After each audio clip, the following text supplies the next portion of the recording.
on the cylinder wall and the crosshatch or rough hone job. Looked like it was using some oil. Yeah, show the carbon on top of that one, or lack of carbon. How's the oil ring look? Is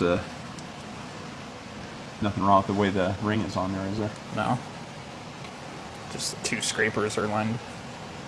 Yeah, but that's not good, but that's not what's causing that problem. I know today I'm lined up on all the pistons. Yeah, whoever put this together lined up the gap in all the scrapers. Yeah, every one of them. Yeah. Wow.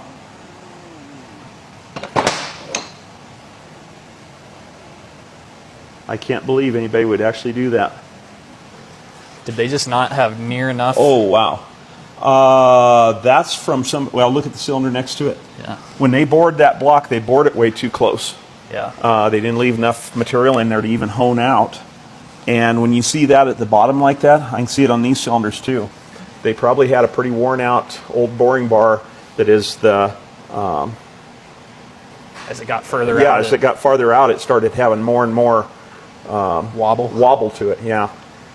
And wobbled out the bottom of the cylinders there, and then they had nothing left to hone out of it. You can see on every... Oh, we didn't. I thought we were done with pistons. No, we got two more to go here yet. I can see all the comments about how pathetic it is that it takes two people to tear down an engine. Well, you know, when you get to be my age, why? You need all the help you can get. Especially when you've only had 40 years of training. That's right. Potential spam. Do you know anybody by that name? No. I'm going to pass on that call. Fingers out. Ow! Dick.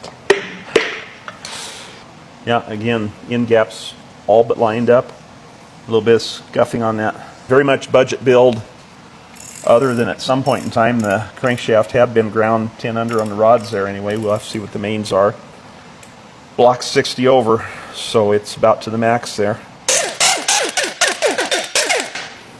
I was watching somebody else's teardown video over the weekend, and I don't know what kind of impact they had, or if it was just the way they was speeding up the sound on it, but it sounded like some kind of Star Wars gun, just pew, pew, pew. So this thing has an adapter on here to change it from the canister filter back to a spin-on filter. I have never seen one that style. Does that have a brand on it? It says made in USA PC. Normally I don't like those things because I've had too many of them that seem like they always leak, and I felt like they probably bypassed more of the oil than they actually filtered.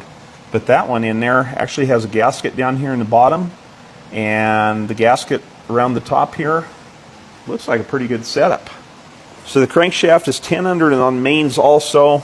Date on the bearing is the first month of 19. So it hasn't been that long since this engine was done. Yeah, same way on the rod bearing. It's dated third month of 19.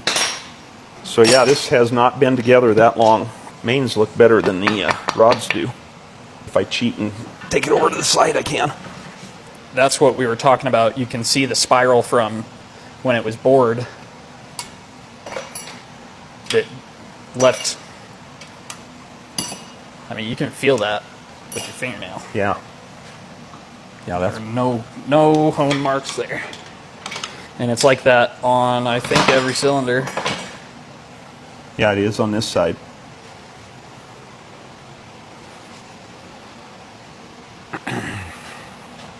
So normally at this point we'd go ahead and get the freeze plugs and cam bearings out, take all the galley plugs out.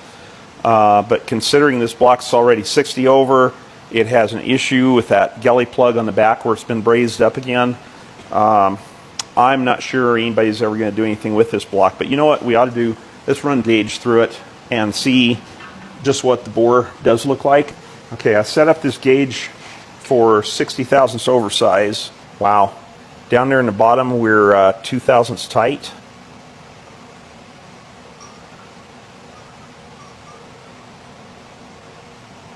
Wow. There is 10 thousandths different. I'm going to go check my gauge again. I can't believe it's that far off. I go to the bottom of the cylinder and measure. We are actually more than 2 thousandths of an inch too tight. And as I come up, It's like a big funnel, just tapered.